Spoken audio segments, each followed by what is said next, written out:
गेल्या अनेक दिवसांपासून चर्चेचा विषय बनणारी सरकारी नोकरांची सहकारी पतपेढी संस्था म्हणजेच अर्थातच आशिया खंडातील एक नंबर मानली जाणारी गस सोसायटी त्याची अध्यक्ष आणि उपाध्यक्ष पदाची निवडणूक आज जळगावात बिनविरोध या ठिकाणी पार पडलेली आहे।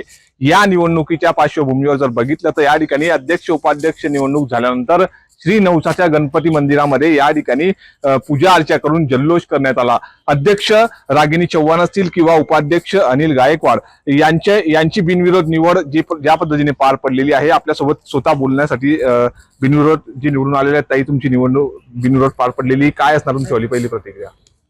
निश्चितच आनंदाची आहे, कारण सहकार क्षेत्र हे असं आहे की तिथे म्हणजे नेहमी घोडेबाजार चालत असतो, परंतु मागच्या या पंचवार्षिक मध्ये मागच्या वेळेला जी अध्यक्षपदाची निवडणूक झाली अजब सिंग काकांच्या वेळेस, तर त्यावेळेला सर्व संचालक एकत्र येऊन बिनविरोध अध्यक्षपदाची निवड झाली आणि तोच इतिहास पुन्हा याही वेळेस त्यात म्हणजे रिपीट झाली, हिस्ट्री अगेन रिपीट। तर ती निश्चितच आनंदाची गोष्ट आहे आणि जेव्हा असं एकमत बहुमत असतं तेव्हा चांगले निर्णय घेऊन त्यांची अंमलबजावणी करणं हे खूप सोपं जातं। त्याच्यामुळे मला असं वाटतं की ही एक चांगली गोष्ट आहे आणि चांगल्या पद्धतीने काम करायला आम्हाला संधी या निमित्ताने भेटणार आहे। मॅडम, गेल्या काही वर्षानंतर आता पुन्हा महिला राज या ठिकाणी गस सोसायटीमध्ये बघायला मिळणार आहे। 1919 नंतरचा पुन्हा तुमच्या हातात या ठिकाणी संधी मिळालेली आहे। काय महिलांसाठीच्या पुढचे ध्येय धोरण काय असणार आहे तुमच्या अध्यक्षतेखाली? महिलांसाठी ध्येय धोरण सहकार गटाचे नेहमीच चांगलेच राहिलेले आहेत। जसं की आपल्याला माहिती पूर्वीपासून महिलांच्या हिताचा अनेक निर्णय घेण्यात आलेले आहे आणि आता सुद्धा गेल्या 4 वर्षामध्ये जो काही वचननामा होता त्याच्यातल्या बहुतांश वचनांची पूर्ती गटाने केलेली आहे आणि आता अल्पकाळ आहे, परंतु या अल्पकाळात सुद्धा नवीन काहीतरी योजना महिला सभासदांसाठी जर करता येत असेल तर सर्व श्रेष्ठींशी संचालकांशी चर्चा करून नवीन काही घेता आला निर्णय तर तो निश्चितच आम्ही प्रयत्न करणार। निश्चितच नवीन निर्णय तुमची वाली संपूर्ण बॉडी घेणार आहे। आज तुमची उपाध्यक्षपदी निवड झालेली आहे, कसं वाटतंय पहिली प्रतिक्रिया? या ठिकाणी बिनविरोध निवड झाल्याचा आनंद आहे, पण त्याचप्रमाणे गटानं आदरणीय मनोजांना, आदरणीय उदय बापू, आदरणीय अजब काका, सर्व संचालक मंडळ यांनी जी जबाबदारी दिली त्या जबाबदारीची जाणीव देखील ठेवून येणाऱ्या काळात सभासद हिताचे निर्णय सर्व ज्येष्ठांच्या मार्गदर्शनानं या ठिकाणी निश्चित घेऊ। सर्व संचालक मंडळातील आमचे माझी सर्व अजय काका असतील, बापू साहेब असतील, मनोज अण्णा असतील, सुनील अण्णा असतील, एक अनुभवी मार्गदर्शक आमच्या पाठीशी आहेत।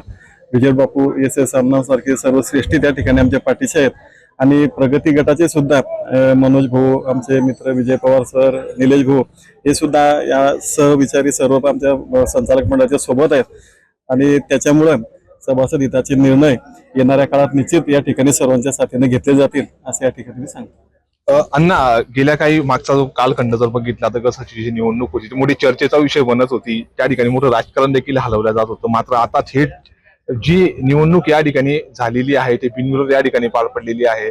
सर्वांचं असंच म्हणणं आहे की अण्णांच्या तुमच्या मार्गदर्शनाखाली नेमकी हे सर्व रणनीती कशा पद्धतीची घडून आणली गेली?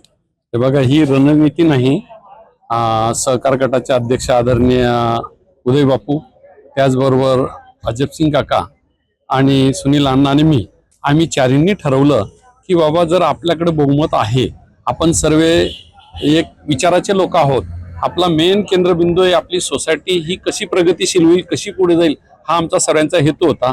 आणि उदय बापूंनी आमच्या समोर प्रस्ताव मांडला की बाबा आपण मागच्या वेळेसही बिनविरोध केलं, तर ह्यावेळेस जर आपण बिनविरोध केलं तर अजून ही परंपरा आपली चांगली राहील आणि जवळजवळ 25 वर्षानंतर महिलांना अध्यक्षपद देणं हे आपल्यासाठी हिताचं आहे। आपण सर्व जिजाऊचे लेकरं आहोत की जेणेकरून महिलांना जर आपण दिलं तर आपला समाजामध्ये सभासदांमध्ये एक चांगला संदेश जाईल। मग बापूंनी तो विचार मांडल्यामुळे आम्ही सर्वांनी बापूंना पाठिंबा दिला आणि त्या एका मताने आम्ही रागिनीताईंना अध्यक्ष आणि अनिल गायकवाड यांना उपाध्यक्ष करण्याचं ठरवलं की जेणेकरून ही परंपरा असली म्हणजे वाद घोडेबाजार अशी कोणतीही परिस्थिती येत नाही, ह्या मागची ही रणनीती आहे। आपण बघितलंय, मात्र यासोबत जर बघितलं बापू की जो घोडेबाजार आहे तो कुठेतरी थांबला, मात्र असं असलं तरी बिनविरोध निवडणूक या ठिकाणी जरी प्रक्रिया पार पडली तर ह्या निवडणुकीमध्ये काही जे आपले विरोधक आहेत त्यांनी बहिष्कार टाकला, या संदर्भात काय प्रतिक्रिया? आपण जर बघितलं तर एकूण 21 संचालकांपैकी 17 संचालक त्या ठिकाणी होते. त्यामुळे राजकारणामध्ये विरोधक असणं तेवढं असणं जरुरीचं आहे. कारण लोकशाही जर जिवंत ठेवायची असेल तर 2-4 विरोधक असायला पाहिजे. त्यामुळे आता प्रत्येकाला त्याच्या मनासारखं होईल असं नसतं आणि ते का विरोधात आहेत तर ते त्यांनी येऊन मांडलं असतं किंवा तुमच्या समोर येऊन जर भूमिका मांडली असते ते अधिक योग्य झाली असती असं माझं स्पष्ट मत आहे. निश्चितच ह्या होत्या या संपूर्ण नवनिर्वाचित उपाध्यक्ष अध्यक्ष आणि संचालकाच्या प्रतिक्रिया की ज्या पद्धतीने घोडे बाजार कुठेतरी थांबावा यासाठी जरी विरोधकांनी बहिष्कार टाकला तर मात्र आज आमची आशिया खंडातील सर्वात मोठी घस सोसायटी मानल्या जाणारी निवडणूक जी आहे ती आज बिनविरोध या ठिकाणी प्रक्रिया पार पडली आहे असंच मत या ठिकाणी संचालक उपाध्यक्ष अध्यक्ष यांनी बोलताना व्यक्त केलेलं आहे. नितीन नांदुरकर, न्यूज 18 मराठी, जळगाव.